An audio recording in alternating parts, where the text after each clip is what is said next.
Hi ಸ್ನೇಹಿತರೆ, welcome to ಸಾಧನ Shankar academy Shikaripura. So ಸ್ನೇಹಿತರೆ, ನಿಮಗೆಲ್ಲರೂ ಗೊತ್ತಿದೆ, ವಿಜಯ್ ಸರ್ ಕೂಡ ನಮ್ಮ ಜೊತೆ ಇದ್ದಾರೆ. ಏನಿಲ್ಲ, ಈಗ ಆಲ್ರೆಡಿ ಪೊಲೀಸ್ ಕಾನ್ಸ್ಟೇಬಲ್ ಹುದ್ದೆಗೆ ನಮ್ಮ ಏನು ಆಸ್ಪಿರೆಂಟ್ಸ್ಗಳಿದ್ದಾರೆ, ತುಂಬ ಇಂಟ್ರೆಸ್ಟಾಗಿ ಓದ್ಕೋತಿದ್ದಾರೆ.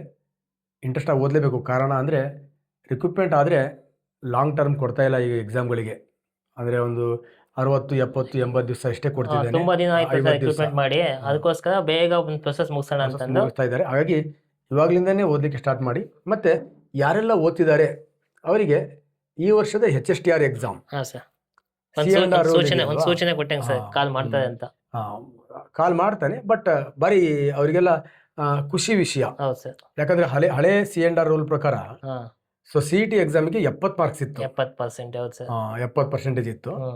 ಬಟ್ ಈ ನಿಯಮ 85% ಇದೆ. 85%. ಪಾಪ ಹುಡುಗರಿಗೆ ಡಿಗ್ರಿಯಲ್ಲಿ ಹೆಂಗೆಂಗೋ ಆರಾಮಾಗಿ ಓದ್ಬಿಡೋರು, ಸ್ಕೋರ್ ಕಡಿಮೆ ಆಗಿರೋವು, ಈ ಕೆಲಸ ಬೇಕು ಅಂತ CETಯಲ್ಲಿ ಪಾಪ ಎರ್ರಾಬಿರಿ ಎಫರ್ಟ್ ಹಾಕಿದ್ರು 1 ಪಾಯಿಂಟ್ 2 ಪಾಯಿಂಟಲ್ಲಿ ಹೋಗುತ್ತೆ. ಬಟ್ ಈಗ ಡಿಗ್ರಿಯಲ್ಲಿ ಮಾರ್ಕ್ಸ್ ಎಷ್ಟಾರು ವೇರಿಯೇಷನ್ ಆಗಿರಲಿ, B.Edಲ್ಲಿ ಮಾರ್ಕ್ಸ್ ಎಷ್ಟಾರು ವೇರಿಯೇಷನ್ ಆಗಿರಲಿ, ಅವೆಲ್ಲ 15% ಒಳಗಡೆ ಬಂದ್ಬಿಡುತ್ತೆ. ಹಾಗಾಗಿ ಇಲ್ಲಿ ಮೇನ್ ಕ್ರೈಟೀರಿಯಾ ಏನಪ್ಪ ಅಂತ ಕೇಳಿದ್ರೆ that is the CET. Sir. CETಯನ್ನು ಯಾರು ಈಗ ಕುತ್ಕೊಂಡು ಚೆನ್ನಾಗಿ ಓದಿ ಅತಿ ಹೆಚ್ಚು ಅಂಕಗಳನ್ನು ಗಳಿಸ್ತಾನೋ ಅವನಿಗೆ ಹೈಸ್ಕೂಲ್ ಟೀಚರ್ ರಿಕ್ರೂಟ್ಮೆಂಟಲ್ಲಿ ಒಂದು ಪೋಸ್ಟ್ ಅವನಿಗೆ ಇದೆ. ವಿಜಯ್, ಈಗ C&R ರೂಲ್ ಏನಿದೆ ಇದ್ರ ಬಗ್ಗೆ ಸ್ವಲ್ಪ ಮಾಹಿತಿ ಕೊಡ್ತಾ ಬರೋಣ ವಿಜಯ್. ಸರ್ ಇಲ್ಲಿ ಆಲ್ರೆಡಿ ಕೊಟ್ಟಿದ್ದಾರೆ, ಕೋಷ್ಟಕದ ತಿದ್ದುಪಡಿ ಅಂತ ಕೊಟ್ಟಿದ್ದಾರೆ ಸರ್ ಆಲ್ರೆಡಿ. ಸೊ ಇಲ್ಲಿ ನೋಡ್ತಾ ಬಂದಾಗ ನಮಗೆ ಕರ್ನಾಟಕ ಶಿಕ್ಷಣ ಇಲಾಖೆಗಳ ಸೇವೆಗಳ ಈ ಇಲಾಖೆ ನೇಮಕಾತಿ ನಿಯಮಗಳು 1967 ಇನ್ನು ಮುಂದೆ ಸದರಿ ನಿಯಮಗಳನ್ನು ಅದ್ರ ಬಗ್ಗೆ ನಮಗೆ ತಿದ್ದುಪಡಿ ಮಾಡಿಕೊಟ್ಟಿದ್ದಾರೆ ಸರ್. ಸೊ ಈ ಕೋಷ್ಟಕದಲ್ಲಿ ಏನು ಕೊಟ್ಟಿದ್ದಾರೆ ಅಂದಾಗ ಶ್ರೇಣಿ ನಮಗೆ ಪತ್ರಾಂಕಿತವಲ್ಲದ ಹುದ್ದೆಗಳು ಶೀರ್ಷಿಕೆ ಅಡಿಯಲ್ಲಿ ನಮಗೆ ನೋಡಿ ಸರ್, ಪ್ರೌಢಶಾಲಾ ಸಹ ಶಿಕ್ಷಕರು ಶ್ರೇಣಿ 2 ಅಂತ ಇತ್ತು. ಸೊ ಅದನ್ನ ಏನು ಮಾಡಿದ್ದಾರೆ, ನಮಗೆ ಓನ್ಲಿ ಪ್ರೌಢಶಾಲಾ ಸಹ ಶಿಕ್ಷಕರು ಅಂತ ಅದೊಂದು ಬದಲಾವಣೆ ಮಾಡಿದ್ದಾರೆ ಸರ್ ಇದರಲ್ಲಿ. ಸೆಕೆಂಡ್ ಒಂದು ಮತ್ತೆ ನಮಗೆ ನೋಡಿ ಸರ್, ಇಲ್ಲಿ 6ನೇ ಇದರಲ್ಲಿ ನಮಗೆ ಕೇಳಿದ್ದಾರೆ, 6ನೇ ಪಾದದಲ್ಲಿ ಕೊಟ್ಟಂತ ಪ್ರಕಾರ ಕೆಳಗಡೆ ಇದೆ. ಸೊ ಇದು ನೋಡಿ, ಈ ಒಂದು ಆಯ್ಕೆ ಪ್ರಾಧಿಕಾರ ಒಟ್ಟು ಈ ಕೆಳಕಂಡವುಗಳ ಆಧಾರದ ಮೇಲೆ ಸೊ ನಮಗೆ ಆಯ್ಕೆಯನ್ನ ಮಾಡ್ಕೊಂತಾರೆ ಅಂತ ಹೇಳಿದ್ದಾರೆ ಸರ್. ಈ ಕಂಡೀಷನ್ಸ್ಗಳು ಇರಬೇಕು. ಎಕ್ಸಾಮಿಗೆ ಅಟೆಂಡ್ ಆಗ್ತಾರೋ ಅವರು ಈ ಕಂಡೀಷನ್ ಅನ್ನ ಫುಲ್ಫಿಲ್ ಮಾಡಬೇಕು. ಈ ಇಷ್ಟೆಲ್ಲ ಕ್ವಾಲಿಫೈಡ್ ಇದ್ರೆ ಅವರು HSTR ಎಕ್ಸಾಮ್ ಬರೀಬಹುದು ಅಂತ. ಫಸ್ಟ್ HSTR ಎಕ್ಸಾಮ್ ನಮಗೆ ಫಸ್ಟ್ ಸ್ಟಾರ್ಟಿಂಗ್ ನಮಗೆ 70% ನಮಗೆ CET ಇತ್ತು ಸರ್, ಇದು ಹಳೆ ಪ್ಯಾಟರ್ನ್ ಅಲ್ಲಿ. ಸೊ ನೆಕ್ಸ್ಟ್ ನಮಗೆ 20% ನಮಗೆ ಡಿಗ್ರಿ ಇತ್ತು ಸರ್ ಇಲ್ಲಿ. ಇನ್ನ 10% ಬಂದ್ಬಿಟ್ಟು ನಮಗೆ ಈ B.Ed ಕೊಟ್ಟಿದೆ ಸರ್. ಈಗ B.Ed ಮತ್ತೆ ಇಲ್ಲಿ ಎಲಿಮೆಂಟರಿ ಎಜುಕೇಶನ್ ಕೂಡ ಬಂದ್ಬಿಡುತ್ತೆ ನಮಗೆ ಇದರಲ್ಲಿ. ಸೊ ಬಟ್ ಇವಾಗಿನ ಒಂದು 2026 ನಮಗೆ C&R ಪ್ರಕಾರ ಸೊ ನೋಡಿ ಸರ್, ನಮಗೆ ಸಂಯುಕ್ತ ಸ್ಪರ್ಧಾತ್ಮಕ ಪರೀಕ್ಷೆಯಲ್ಲಿ ಪಡೆದ ಅಂಕಗಳು ಶೇಕಡ 85%. CET ನಮಗೆ 75 ಏನ್ ಮಾಡಿದ್ದಾರೆ ಸರ್, ಈಗ 85% ಮಾಡಿದ್ದಾರೆ. ನೆಕ್ಸ್ಟ್ BA ಮತ್ತೆ BSc, ಸೊ ಯಾವುದೇ ಎನಿ ಡಿಗ್ರಿ ಆಗಿರ್ಬೋದು, ಸೊ ಅಥವಾ ಇನ್ನಿತರ ಯಾವುದೇ ಬೇರೆ ಪದವಿಯಲ್ಲಿ ನಮಗೆ ಅದನ್ನ ನಮಗೆ 13% ಕನ್ಸಿಡರ್ ಮಾಡ್ತಾರೆ ಸರ್.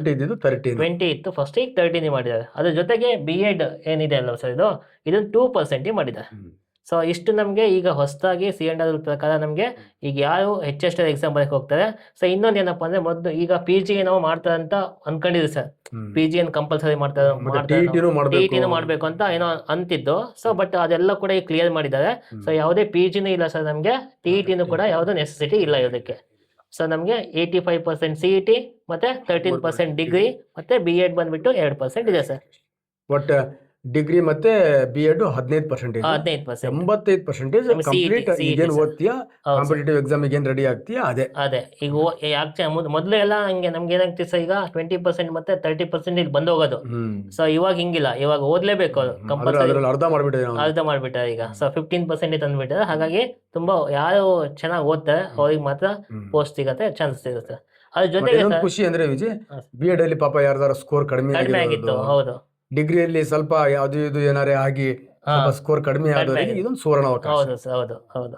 ನೆಕ್ಸ್ಟ್ ಇನ್ನೊಂದು BA-ED ಅಂತ ಕೊಟ್ಟಿದ್ದಾರೆ ಸರ್, BA ಇನ್ ಎಲಿಮೆಂಟರಿ ಎಜುಕೇಶನ್ ಮತ್ತೆ BSc ಇನ್ ಎಲಿಮೆಂಟರಿ ಎಜುಕೇಶನ್. ಇವ್ರಿಗೆ ಮಾತ್ರ ಸರ್ ನಮ್ಗೆ ಏನ್ ಮಾಡಿದ್ದಾರೆ ಅಂದಾಗ, ಸರ್ ನೋಡಿ ಸರ್, ಇಲ್ಲಿ ಅವ್ರಿಗೆ ಏನ್ ಮಾಡಿದ್ದಾರೆ 85% CET ಅವ್ರಿಗೂ ಕಂಪಲ್ಸರಿ ಇದೆ. ಸೊ ಇವ್ರಿಗೆ ಏನಾಗಿದೆ ಅಂದ್ರೆ BA BSc ಡಿಗ್ರಿ ಕನ್ಸಿಡರ್ ಮಾಡಿದ್ರೆ, ಯಾಕಂದಾಗ ಇದು 5 years ಆಗುತ್ತೆ ಸರ್ ಕೋರ್ಸ್. ಎಲಿಮೆಂಟರಿ ಎಜುಕೇಶನ್ ನಮಗೆ B.Ed ಮುಗಿದಿರುತ್ತೆ. ಹಾಗಾಗಿ ಅವ್ರಿಗೆ ಡೈರೆಕ್ಟ್ 15% ಹಿಡಿದಾರೆ ಸರ್ ಅದಕ್ಕೋಸ್ಕರ. ಸೊ ಹಾಗಾಗಿ ನಮಗೆ ಇದು ಮತ್ತೆ BA-ED ಮತ್ತೆ BSc-ED ಮುಗಿದವರಿಗೆ ನಮಗೆ 85 ಮತ್ತೆ 15% ರೇಷಿಯೋ ಇದೆ ಸರ್. ಸೊ ಇದು ನಮಗೆ ನೆಕ್ಸ್ಟ್ ಸರ್, ಇದು ಸೊ ಇಷ್ಟಾದ್ಮೇಲೆ ಸರ್ ಈಗ ಕೊನೆಗೆ ನೆಕ್ಸ್ಟು ಓಕೆ ನೆಕ್ಸ್ಟ್ ನೋಡಿ ಸರ್ ಇದ್ರ ಜೊತೆಗೆ ಏನು ಮಾಡಿದ್ದಾರೆ ಅಂತಂದಾಗ ನಮಗೆ ಇನ್ನೊಂದಿಷ್ಟು ದೈಹಿಕ ಶಿಕ್ಷಣ ಶಿಕ್ಷಕರು ಅಂತ ಹೇಳಿದ್ದಾರೆ ಸರ್. ಅಂದ್ರೆ ಇದುವರೆಗೂ ನಮ್ಗೆ ಏನ್ ಮಾಡ್ತಿದ್ರು ತುಂಬಾ ದೈಹಿಕ ಅಂದ್ರೆ ಫಿಸಿಕಲ್ ಎಜುಕೇಶನ್ ಟೀಚರ್ ರಿಕ್ರೂಟ್ಮೆಂಟ್ ಆಗಿರಲಿಲ್ಲ ಇದುವರೆಗೂ. ತುಂಬಾ ದಿನ ತುಂಬಾ ಜನ ಕೇಳ್ತಾ ಇದ್ರು ದೈಹಿಕ ಶಿಕ್ಷಕರ ಬಗ್ಗೆ. ಬಟ್ ಇದ್ರಲ್ಲಿ ಏನ್ ಮಾಡಿದ್ದಾರೆ ಈಗ ಮೆನ್ಷನ್ ಮಾಡಿದ್ದಾರೆ ಸರ್, ಅದೇ ಅವರಾಗೆ ಮೆನ್ಷನ್ ಮಾಡಿದ್ದಾರೆ. ಸೊ ಹಾಗಾದ್ರೆ ನೆಕ್ಸ್ಟ್ ಮುಂದೆ ಬರ್ತಕ್ಕಂಥ ನೋಟಿಫಿಕೇಶನ್ ಅಲ್ಲಿ ದೈಹಿಕ ಶಿಕ್ಷಕರ ಪೋಸ್ಟ್ಗಳು ಕೂಡ ಇರ್ತವೆ ಅಂತ ಒಂದು ಕ್ಲೂನ ಕೊಟ್ಟಿದ್ದಾರೆ ಅಷ್ಟೇ. ಅದು ಕೂಡ ಸೇಮ್ ಪ್ಯಾಟರ್ನ್ ಮಾಡಿದ್ದಾರೆ. Same pattern sir. ಇಲ್ಲಿ ನೋಡಿ ಸರ್, ಅದು ಕೂಡ CET 85%. ಸೊ ಏನ್ ಡಿಗ್ರಿ ಮಾಡಿರ್ತಾರೆ ಸರ್, BPEd MPEd ಮಾಡಿರ್ತಾರೆ. MPEd ಇಲ್ಲ ಇದಕ್ಕೆ BPEd ಸರ್. ಡಿಗ್ರಿಯಲ್ಲಿ 10%. ಹಾ ಸರ್. ಆಮೇಲೆ BPEd ಅಲ್ಲಿ 2%. Same sir, same as it is ಅದೇ ಪ್ಯಾಟರ್ನ್ ಅಲ್ಲಿ ಕೊಟ್ಟಿದ್ದಾರೆ ಸರ್. ಸೊ ಇವೆಲ್ಲ ನಮ್ಮ ಒಂದು ಈಗ ಹೊಸದಾಗಿ C&R ಪ್ರಕಾರ ಇಷ್ಟೇ ಸರ್. ಬೇರೆ ಇದಾವೆ, ಅವು ಯಾವುದು ನೆಸೆಸಿಟಿ ಇಲ್ಲ. ನಮಗೆ ಬೇಕಾಗಿದೆ ಸರ್ ಇದಿಷ್ಟು ರೂಲ್ಸ್ಗಳು ಸರ್. ವಿಜಯ್, ಇದರಲ್ಲಿ ಸ್ವಲ್ಪ ನಾವು ಇಲ್ಲಿ ಈಗ HSTR ಎಕ್ಸಾಮ್ ಬಗ್ಗೆ ಆಲ್ರೆಡಿ ನಾವು ಹೇಳಿದೀವಿ. ಈಗ ಹಾ ಸರ್, ಇಲ್ಲಿ HSTR ಅಂದ್ರೆ ಸ್ವಲ್ಪ ಯಾರ್ಯಾರು ಟ್ರೈ ಮಾಡ್ತಾರೆ ಅಂತ. ಎಕ್ಸಾಂಪಲ್ ಈಗ ಆರ್ಟ್ಸ್ ಕ್ಯಾಟಗರಿ ಅವರು ಟ್ರೈ ಮಾಡ್ತಾರೆ, ಹೌದು ಸರ್. ಆರ್ಟ್ಸ್ ಕಲಾ ವಿಭಾಗದವರು. ನೆಕ್ಸ್ಟ್ ಸೈನ್ಸ್ ಕ್ಯಾಟಗರಿ ಅವರು ಕೂಡ ಇದು ಮಾಡ್ತಾರೆ, ಹೌದು ಸರ್. Arts and science. ಹಾ ಸರ್. ಈ ಆರ್ಟ್ಸ್ ಮಾಡಿದವರಿಗೆ ನಾವು 3 ತರ ತಗೊಂಡ್ಬಿಡ್ತೀವಿ ನಾವು ಇಲ್ಲಿ. ಒಂದು BA ಅಲ್ಲಿ ಕ್ಲಿಯರ್, ಒಂದು ಹಿಸ್ಟ್ರಿ ಅಂದ್ರೆ HEP ಈ ತರ ಮಾಡಿರ್ತಾರಲ್ಲ, ಇವ್ರಿಗೆ ಒಂದು ಪೋಸ್ಟ್ ಇರುತ್ತೆ. ನೆಕ್ಸ್ಟ್ ಇಂಗ್ಲಿಷ್ ಮೇಜರ್ ಇವ್ರಿಗೆ ಒಂದಿರುತ್ತೆ, ಅಂಡ್ ಕನ್ನಡ ಮೇಜರ್. ಸೈನ್ಸ್ನವರಿಗೆ ನಾವು physical science and biological science. ನೋಡಿ, ಬಯಾಲಜಿಕಲ್ ಸೈನ್ಸಿಗೆ ಒಂದು 100 ಮಾರ್ಕ್ಸ್ ಪೇಪರ್ ಇರುತ್ತೆ, ಆರ್ ಫಿಸಿಕಲ್ ಸೈನ್ಸಿಗೆ 100 ಮಾರ್ಕ್ಸ್ ಇರುತ್ತೆ. ಇಲ್ಲೇನಿರುತ್ತೆ ಬಯಾಲಜಿಕಲ್ ಸೈನ್ಸ್ ಅಂದ್ರೆ ಕೆಮಿಸ್ಟ್ರಿ ಪ್ಲಸ್ ಬಯಾಲಜಿ ಇರುತ್ತೆ. ಇಲ್ಲೇನಿರುತ್ತೆ ಅಂದ್ರೆ ದಟ್ ಇಸ್ ಫಿಸಿಕ್ಸ್ ಮತ್ತೆ ಮ್ಯಾಥ್ಸ್ ಇರುತ್ತೆ. ಸೊ ವಿಜಯ್, ಆಲ್ರೆಡಿ ಈಗ ಹುಡುಗರು ತುಂಬಾ ಖುಷಿ ಇದ್ದಾರೆ. HSTRಗೆ ನಾನ್ TET ಮಾಸ್ಟರ್ ಡಿಗ್ರಿ ಇಲ್ಲ ಅಂತ ಕ್ಲಿಯಾರಿಟಿ ಸಿಕ್ಕಿದೆ. ಮತ್ತೆ ಅದರಲ್ಲೂ ಕೂಡ CET ಎಕ್ಸಾಮ್ ಅಲ್ಲಿ ಮ್ಯಾಕ್ಸಿಮಮ್ ಸ್ಕೋರ್ ಯಾರು ಮಾಡ್ತಾರೆ ಅವನಿಗೆ ಹೈಸ್ಕೂಲ್ ಟೀಚರ್ ಅಲ್ಲಿ ಒಂದು ಹುದ್ದೆ ಇದೆ ಅಂತ. ನೆಕ್ಸ್ಟ್ ಹೈಸ್ಕೂಲ್ ಟೀಚರ್ ಅಲ್ಲಿ ನಾವು ಎಷ್ಟು ತರ ಪೇಪರ್, ಈಗ ಫಿಸಿಕಲ್ ಸೈನ್ಸ್ ಒಂದು ಬಿಟ್ರೆ, ಅಂದ್ರೆ ಸಾರಿ ಫಿಸಿಕಲ್ ದೈಹಿಕ ಶಿಕ್ಷಣ ಒಂದು ಬಿಟ್ರೆ, ಫಿಸಿಕಲ್ ಎಜುಕೇಶನ್ ಒಂದು ಬಿಟ್ರೆ, ನಾವೀಗ ಇಲ್ಲಿ ಈ ಕಲಾ ವಿಭಾಗದಿಂದ ನಾವು ಕ್ಲಿಯರ್, ಕಲಾ ವಿಭಾಗದಿಂದ ಇಲ್ಲಿ 3 ತರ ಪೋಸ್ಟ್. ಒಂದು ಸಮಾಜ ವಿಜ್ಞಾನ ಶಿಕ್ಷಕರನ್ನ ತಗೊಳ್ತೀವಿ, ನೆಕ್ಸ್ಟ್ ಇನ್ನೊಂದು ಕನ್ನಡ ಶಿಕ್ಷಕರನ್ನ ತಗೊಳ್ತೀವಿ, ನೆಕ್ಸ್ಟ್ ಇಂಗ್ಲಿಷ್ ಶಿಕ್ಷಕರನ್ನ ತಗೊಳ್ತೀವಿ. ನೆಕ್ಸ್ಟ್ ವಿಜ್ಞಾನ ವಿಭಾಗ ಏನಿದೆ, ವಿಜ್ಞಾನ ವಿಭಾಗದಿಂದ ಇಲ್ಲಿ ಜೀವಶಾಸ್ತ್ರದ ಮೀನ್ಸ್ ಬಯಾಲಜಿಕಲ್ ಸೈನ್ಸ್ ಒಂದು ತಗೊಳ್ತೀವಿ, ಜೀವ ವಿಜ್ಞಾನ. ನೆಕ್ಸ್ಟ್ ಭೌತ ವಿಜ್ಞಾನ ಮೀನ್ಸ್ ಫಿಸಿಕಲ್ ಸೈನ್ಸ್ ಇಂದ ಒಂದು ತಗೊಳ್ತೀವಿ. ಸೊ ಇಲ್ಲಿ ಫಿಸಿಕಲ್ ಸೈನ್ಸ್ ಅಲ್ಲಿ ಫಿಸಿಕ್ಸ್ ಮತ್ತೆ ಮ್ಯಾಥ್ಸ್ ಎರಡು ಸೇರಿ 100 ಮಾರ್ಕ್ಸ್ ಪೇಪರ್ ಇರುತ್ತೆ. ಇಲ್ಲಿ ಬಯಾಲಜಿ ಮತ್ತೆ ಕೆಮಿಸ್ಟ್ರಿ ಸೇರಿ 100 ಮಾರ್ಕ್ಸ್ ಕ್ವಶನ್ ಇರುತ್ತೆ, 100 ಮಾರ್ಕ್ಸ್ ಕ್ವಶನ್ ಇರುತ್ತೆ. ವಿಜಯ್, ಈಗ ಇಲ್ಲಿ ಇಂಗ್ಲಿಷ್ ತಗೊಂಡ್ರೆ ಇವ್ರಿಗೆ 100 ಮಾರ್ಕ್ಸ್ ಪೇಪರ್ ಇರುತ್ತೆ. ಇವೆಲ್ಲವೂ ಸೆಕೆಂಡ್ ಪೇಪರ್ ಹೇಳ್ತಿರೋದು. ನೆಕ್ಸ್ಟ್ ಕನ್ನಡ ತಗೊಂಡ್ರೆ ಇದಕ್ಕೆ 100 ಮಾರ್ಕ್ಸ್ ಇರುತ್ತೆ. ಮತ್ತೆ ಇಲ್ಲಿ ಸಮಾಜ ವಿಜ್ಞಾನ ತಗೊಂಡ್ರೆ ಎಲ್ಲವೂ ಬರ್ತವೆ. ಇಲ್ಲಿ ಪೊಲಿಟಿಕಲ್ ಸೈನ್ಸ್ ಬರುತ್ತೆ, ಬಿಸ್ನೆಸ್ ಸ್ಟಡಿ ಬರುತ್ತೆ, ಹಿಸ್ಟ್ರಿ ಬರುತ್ತೆ, ಎಕನಾಮಿಕ್ಸ್ ಬರುತ್ತೆ, ಜಿಯೋಗ್ರಫಿ ಬರುತ್ತೆ. ಇವೆಲ್ಲವೂ ಸೇರಿ ಇರುತ್ತೆ, 100 ಮಾರ್ಕ್ಸ್ ಇರುತ್ತೆ. ಇವು ಆಯಾ ಹೈಸ್ಕೂಲ್ನ ಟೀಚರು ಏನ್ ಡಿಗ್ರಿಯಲ್ಲಿ ಓದಿದಾನೋ ಆ ಓದಿರ್ತಕ್ಕಂಥದ್ದ ಪ್ರಶ್ನೆಗಳ ಮೇಲೆ 100 ಮಾರ್ಕ್ಸ್ ಇಂದ ಇರುತ್ತೆ. ಇವ್ರು ಎಲ್ರಿಗೂ ಒಂದು ಕಾಮನ್ ಇದೆ, that is the GK paper ಅಂತ ಪೇಪರ್ 1 ಇರುತ್ತೆ, ಅದು 100 ಮಾರ್ಕ್ಸ್ ಇರುತ್ತೆ. ವಿಜಯ್, ನನಗೆ ಗೊತ್ತಿರೋ ಹಾಗೆ ಇದರಲ್ಲಿ ಸಾಮಾನ್ಯವಾಗಿ ವಿದ್ಯಾರ್ಥಿಗಳು 75 to 80 ಮಾಡ್ತಾರೆ. ಬಟ್ ಈ GK ಪೇಪರ್ ತುಂಬಾ ಸೀರಿಯಸ್ ಆಗಿ ತಗೊಳ್ಬೇಕಾಗತ್ತೆ. ಯಾಕೆಂದ್ರೆ ತುಂಬಾ ವರ್ಷ ರಿಕ್ರೂಟ್ಮೆಂಟ್ ಆಗದೆ ಇರೋದ್ರಿಂದ ಇಲ್ಲಿ ಪ್ರಶ್ನೆಗಳ ವೇಟೇಜ್ ಮಾತ್ರ ತುಂಬಾ ಸ್ಟ್ರಾಂಗ್ ಆಗಿರುತ್ತೆ. ಹಾಗಾಗಿ ಈ GK ಪೇಪರ್ ಏನಿದೆಯಲ್ವಾ, ಇದು ಸ್ವಲ್ಪ ಇಂಟ್ರೆಸ್ಟ್ ಕೊಟ್ಟು ಈಗ ಓದ್ಬೇಕಾಗತ್ತೆ. ಈಗ ನೋಟಿಫಿಕೇಶನ್ ಆದ ನಂತರ ಇದನ್ನ ಎರ್ರಾಬಿರಿ ಓದ್ಬೇಕಾಗತ್ತೆ. ಯಾಕಂದ್ರೆ ಈಗ ನಮಗೆ ನೋಟಿಫಿಕೇಶನ್ ಯಾವಾಗ ಆಗತ್ತೆ ಅಂತ ಗೊತ್ತಿಲ್ಲ. ಯಾವಾಗ ಆಗತ್ತೆ ಅಂತ ಗೊತ್ತಿಲ್ಲ ಅಂದಾಗ, ಯಾಕಂದ್ರೆ ಇದು ಸಮುದ್ರ, GK ಅನ್ನೋದು ಸಮುದ್ರ. ಹೌದು ಸರ್. ಈಗ ಎಲ್ಲ ಸಬ್ಜೆಕ್ಟ್ ಅಲ್ಲಿ ತುಂಬಾ ತರೋ ಆಗಿರ್ತಾರೆ. ಸೊ ವೀಕ್ ಆಗಿರೋದು ಯಾವ್ದಂದ್ರೆ GK ದಲ್ಲಿ ಆಗಿರುತ್ತೆ. ಸೊ ಹಾಗಾಗಿ ಅದು ಕೊಟ್ಟಿರ್ತಕ್ಕಂಥ ಲಿಮಿಟೆಡ್ ಟೈಮ್ ಅಲ್ಲಿ GK ಓದಕ್ ಆಗಲ್ಲ. ನಾನು ಸೈಕಾಲಜಿ ಓದ್ಲು, ಏನ್ ಜನರಲ್ ಸೈನ್ಸ್ ಓದ್ಲು, ನೆಕ್ಸ್ಟ್ ಜಿಯೋಗ್ರಫಿ ಓದ್ಲು, ಕರೆಂಟ್ ಅಫೇರ್ಸ್ ಓದ್ಲು, GK ಓದ್ಲು, ತುಂಬಾ ಕನ್ಫ್ಯೂಷನ್ ಗೆ ಮೆಂಟಲ್ ತುಂಬಾ ಕನ್ಫ್ಯೂಷನ್ ಬಿಡ್ತೀವಿ. ಅದಕ್ಕೆ ನೋಟಿಫಿಕೇಶನ್ ಆಗೋ ಮುಂಚೆ ಅತಿ ಹೆಚ್ಚು ಯಾವ್ದಕ್ಕೆ ಒತ್ತು ಕೊಡ್ಬೇಕಪ್ಪ ಅಂದ್ರೆ GK. ನೋಟಿಫಿಕೇಶನ್ಗೆ 100 days or 3 months or 2 months ಕೊಟ್ಟೆ ಕೊಡ್ತಾನೆ.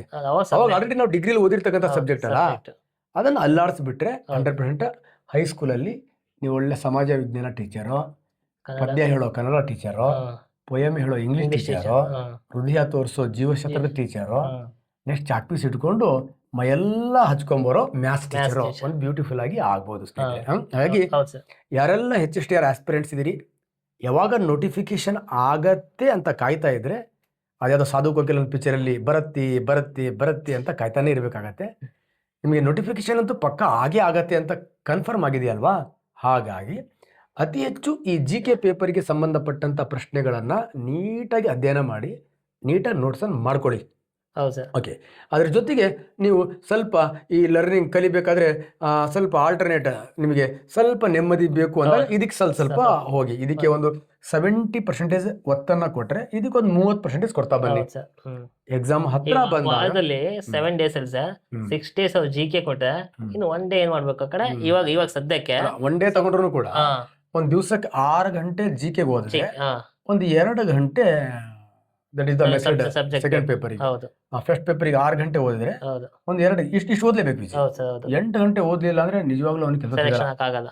ಯಾಕಂದ್ರೆ ಕಾಂಪಿಟೇಷನ್ ತುಂಬಾನೇ ಇದೆ. HSTR ಅಂದ್ರೆ ಈಗ ಆಲ್ರೆಡಿ GPSTR ಎಕ್ಸಾಮ್ ಬರ್ಕೊಂಡು ಪಾಸ್ ಮಾಡ್ಕೊಂಡಿರಲ್ಲ, ರ್ಯಾಂಕಿಂಗ್ ಅಲ್ಲಿ ಪಾಸ್ ಮಾಡ್ಕೊಂಡಿರಲ್ಲ, ಅವರು ಕೂಡ ಇನ್ ಸರ್ವಿಸ್ ಅಲ್ಲಿ ಇದನ್ನು ಬರೀತಾರೆ. ಹಾಗಾಗಿ ಅವ್ರು ಆಲ್ರೆಡಿ ಹೈಸ್ಕೂಲು ಮತ್ತೆ ಎಷ್ಟೋ ಟೀಚರ್ಸ್ಗಳು ಆಲ್ರೆಡಿ ಹೈಸ್ಕೂಲಲ್ಲಿ ಪಾಠ ಮಾಡ್ತಿದ್ದಾರೆ. ಅವರು 5 ವರ್ಷ 6 ವರ್ಷದಿಂದ ಮತ್ತೆ ಏಜ್ ಕೂಡ ರಿಲ್ಯಾಕ್ಸೇಷನ್ ಆಗಿದೆ ಸರ್ಕಾರ. ಏಜ್ ಕೂಡ ಕಾಂಪಿಟೇಷನ್ ತುಂಬಾ ಸ್ಟ್ರಾಂಗ್ ಇರುತ್ತೆ. ಕಾಂಪಿಟೇಷನ್ ತುಂಬಾ ಸ್ಟ್ರಾಂಗ್ ಇದ್ದಾಗ ಸಬ್ಜೆಕ್ಟ್ ಅಲ್ಲಿ ನಾವು ಆ ಟೈಮಲ್ಲಿ ಆಟ ಆಡಬಹುದು, ಬಟ್ ಇದರಲ್ಲಿ ಆಟ ಆಡಕ್ಕೆ ಲಿಮಿಟೆಡ್ ಟೈಮಲ್ಲಿ ಆಗಲ್ಲ. ಹಾಗಾಗಿ ಸೊ ಇವತ್ತಿಂದಾನೇ ದಿನಕ್ಕೆ 8 ಗಂಟೆ ಯಾರು ಓದ್ತಾನೋ ಅವನಿಗೆ 100% ಜಾಬ್ ಸಿಗತ್ತೆ. ಚೆನ್ನಾಗಿ ಓದಿ. ಸೊ ಇವೆಲ್ಲ ನಮಗೆ ಈಗ ಎಲ್ಲ ಹೇಳಿದ್ರೆ ಸರ್, ಈಗ ಇಷ್ಟೆಲ್ಲ ನೋಟಿಫಿಕೇಶನ್ ಆಗ್ತೇವೆ ಅಂತ. ಸೊ ಇದಕ್ಕೆ ಹೆಂಗ್ ಪ್ರಿಪರೇಷನ್ ಆಗೋದಂತ ಅಂತಂದ್ರೆ ನಮ್ದೇ ಒಂದು ಆ್ಯಪ್ ಇದೆ ನಮ್ಗೆ academy app. Already physical science biological ಸೈನ್ಸನ್ನು HSTR ರಿಲೀಸ್ ಮಾಡಿದ್ದೀವಿ. ಕೆಲವೇ ದಿನಗಳಲ್ಲಿ ಸೋಷಿಯಲ್ ಸೈನ್ಸ್ ಕನ್ನಡನೂ ರಿಲೀಸ್ ಮಾಡಿದ್ದೀವಿ. ನೋಡಿ, ಕನ್ನಡ ಮಾತ್ರ ಯಾರು ಕನ್ನಡ ಎಕ್ಸಾಮ್ ಬರೀತೀರಾ, ನಮ್ಮಲ್ಲಿ ನಾಗರಾಜ್ ಅಂತ ಕಸ್ತೂರಿ ಕನ್ನಡ ಪುಸ್ತಕದ ಲೇಖಕರೇನಿದ್ದಾರೆ ಅವೇ ಈ ಕನ್ನಡ ಮಾಡಿದ್ದಾರೆ. ಹಾಗಾಗಿ ಇಂಗ್ಲೀಷು ಕೂಡ ಆಗ್ತಾ ಇದೆ. ಸದನಶಂಕರ್ ಅಕಾಡೆಮಿ ಆ್ಯಪನ್ನು ಪರ್ಚೇಸ್ ಮಾಡಿಕೊಂಡು ನೋಟ್ಸನ್ನು ಮಾಡ್ಕೋತಾ ಬನ್ನಿ. 100% ನಿಮಗೆ ಜಾಬ್ ಸಿಗತ್ತೆ. Okay, thank you.